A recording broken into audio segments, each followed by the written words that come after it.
அவிநாசி தொகுதியில் நடுவண் இணையமைச்சர் எல் முருகனை வெற்றி பெற செய்தால் அவிநாசி அத்திக்கடவு திட்டம் செயல்படுத்தப்படும் என கூறியுள்ள அதிமுக முன்னாள் அமைச்சர் SP வேலுமணி, திமுகவினர் தில்லுமுள்ளு செய்வார்கள் எனவும், கரூரில் சொந்த கட்சிக்காரரையே காப்பாற்றாத விஜயை கணக்கில் வைத்துக் கொள்ள தேவையில்லை எனவும் கடிந்துரைத்துள்ளார்.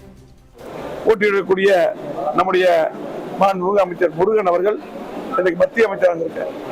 அது மட்டுமல்ல, இதுக்கு முன்னால் பாத்தீங்கன்னா இந்த பகுதியிலெல்லாம் நன்கு அறிவுமானவர். போன முறை கூட நாடாளுமன்ற தேர்தலுக்கு போட்டிட்டார்.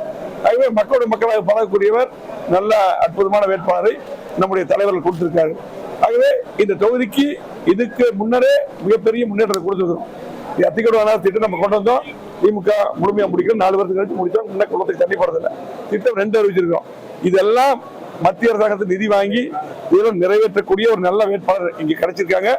ஆகவே கண்டிப்பாக நிச்சயமாக முழுமையாக மக்களுடைய ஆதரவு எங்க போனாலும் மிகப்பெரிய எழுச்சி இருக்கு. எங்க பார்த்தாலும் எழுச்சி. 75,000 வாக்கு வித்தியாசத்துல இந்த அவிநாசி தொகுதியிலே மாண்புமிகு முருகன் அவர்கள் வெற்றி பெறுவது உறுதி.